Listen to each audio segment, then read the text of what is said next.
The next full moon that is happening on Wednesday, June 11th at 3:44 a.m. Eastern Standard Time is happening in the sign of Ophiuchus, the 13th sign, the anomaly, the pattern interrupt, right over the galactic center. Folks, she's a potent one. Let's get into it. There's actually a lot going on with this lunar event, aside from the fact that the moon is going to be at its fullest point right over the galactic center, which is essentially a black hole in the womb of our universe. The moon itself acting as a magnet to pull things up to the surface for us to heal, being right over the galactic center, which is where the healing happens, is something to talk about, okay? So whenever we have a full moon, the moon is always opposing the sun.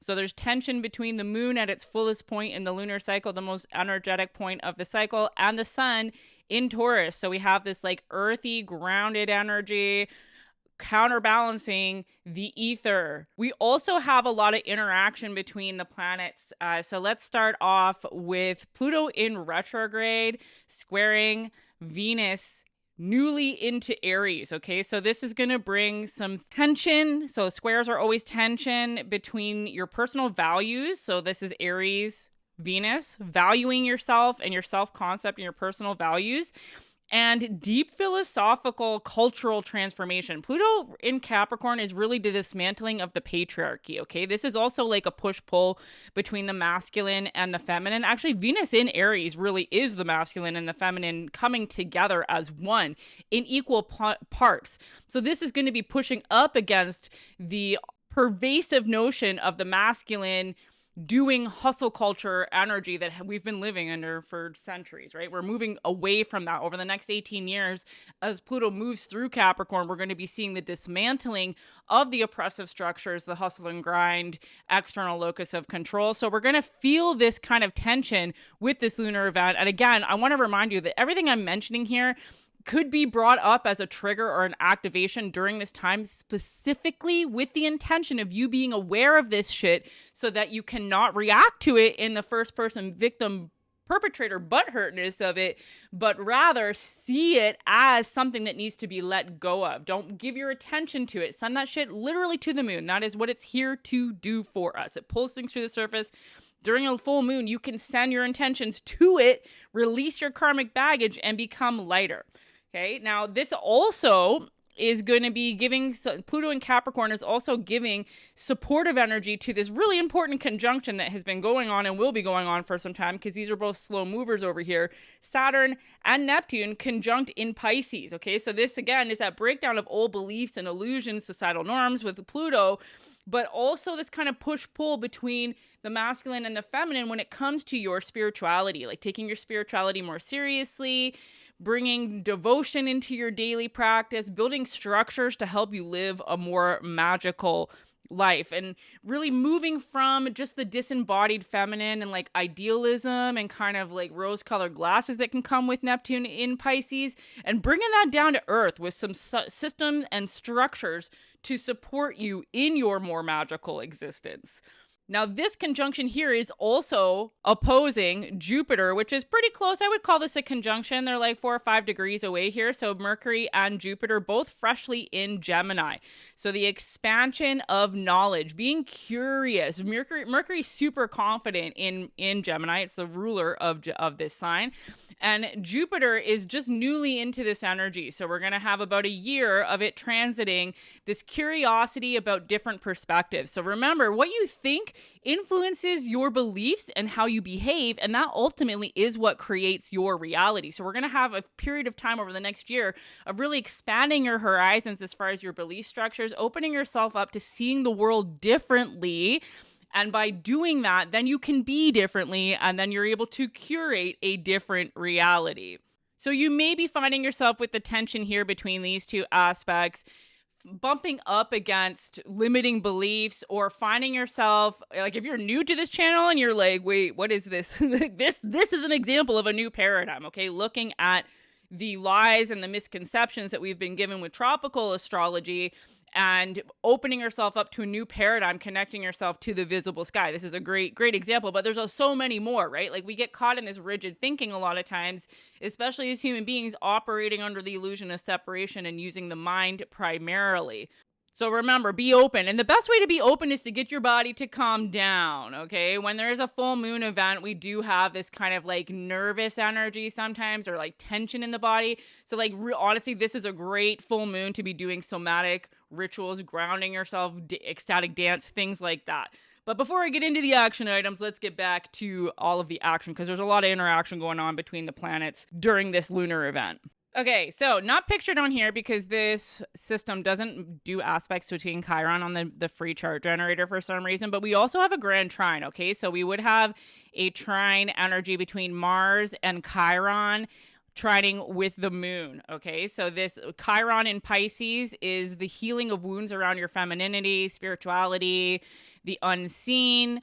Mars in Leo is like bold action, creativity, playfulness, pleasure, being in your body, being embodied in a playful type of way, creative self-expression, all of that, bumping up against your wounds around receiving and relaxing and the spiritual aspects of life. And then the moon in Ophiuchus is healing energy. Remember, the wounded healer is what rules Ophiuchus. It is the fifth element, the ether, so it's everything and nothing at the same time, the Godhead, the in-between, the space between matter kind of idea, right? So these three energies together is really giving deep healing of the wounded feminine via empowered action with this Mars in Leo. So taking action in a way that isn't like old paradigm, no hustle grind, like I gotta do this kind of energy. There is a little bit of that doing energy necessary, but empowered in a heart-centered type of way. Empowered in a less is more type of way. Taking action that feels good to your soul, not just because you're scared that you're not going to be able to pay the bills. This is also giving fertile ground for intuitive breakthrough. The moon, whenever it's in Ophiuchus, is really like the veil being very thin. So oscillating between that need to move your body and shake loose the karmic energy and then stillness. So honestly, my favorite thing to do is a dance ritual. I've created a couple of playlists that you can access in the Discord server that absolutely free that I put together with a dance arc. So you move your body and then you do a guided meditation at the end. Pure freaking magic. And this would be a beautiful time to do something like that. We also have a kite pattern. So with this grand trine here, there's also the opposition between the sun and the moon. And then Jupiter is pretty close here as well, right? So this is really giving amplification to that trine energy with the grounded potential of Taurus, okay? So the sun in Taurus is like grounded reality. It's our resources, our physical world, right? So this is really an opportunity to anchor the etheric into the physical world. We can transmute the old baggage, send that shit to the moon, and make way for something new to come through. We also have a T-squared. This, again, it's not showing aspects with the North Node. Athan Chimenti, the man who developed Mastering the Zodiac, is a very science-driven type of individual. He is a medical astrologer, and so I find his interpretations, at least on the free generator here, to be less etheric. So there's not aspects between the North Node and Chiron for some reason.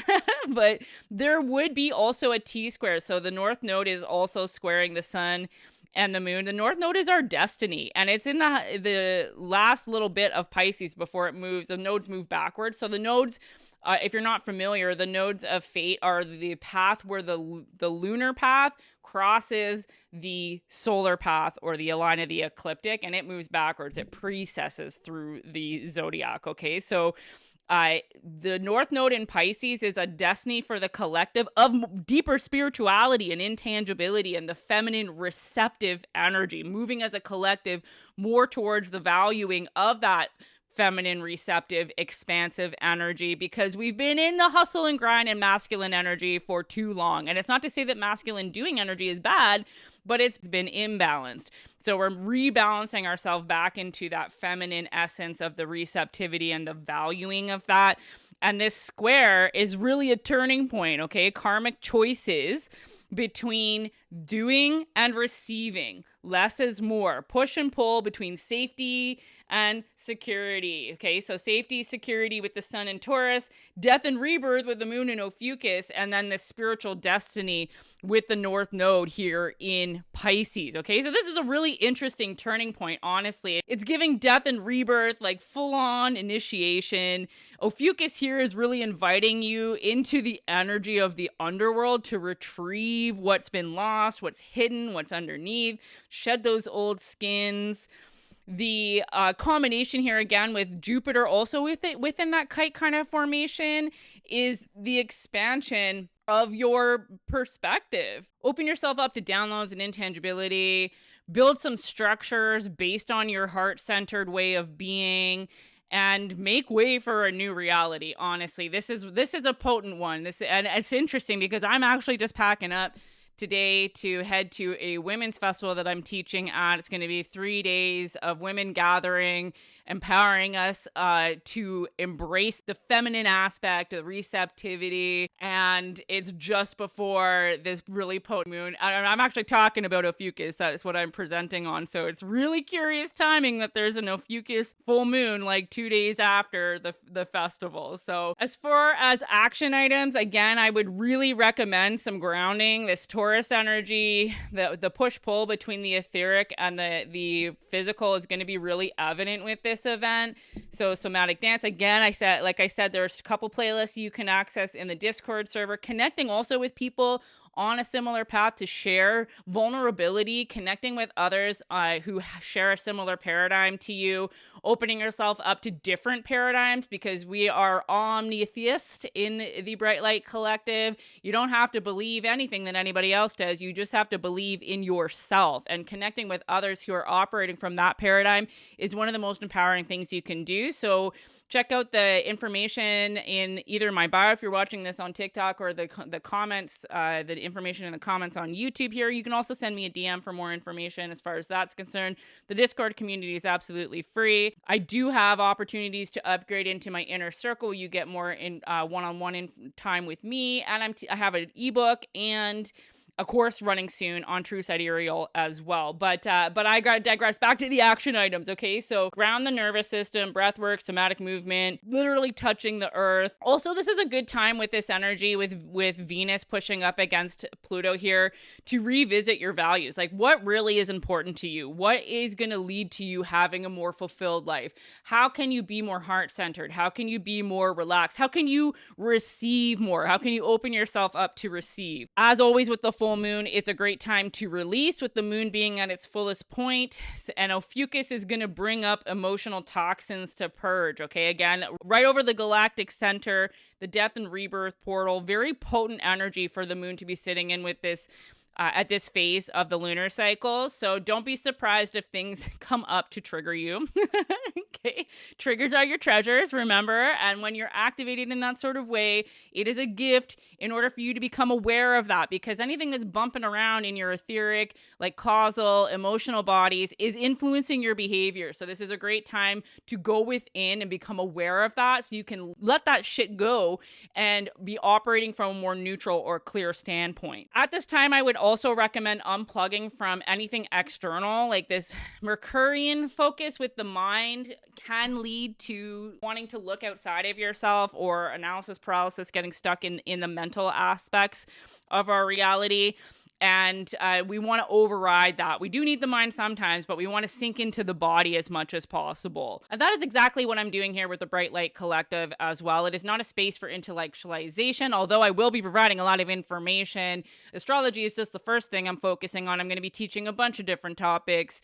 So if you are looking to join a community and become more embodied, again, I recommend checking out the Discord server. The link's in my bio, or the information in the comment of this video on YouTube. So that's it for this full moon report. I'm excited about this one. It feels really potent. And remember, there's just as much destructive energy in the universe as creation. Don't be afraid of your triggers.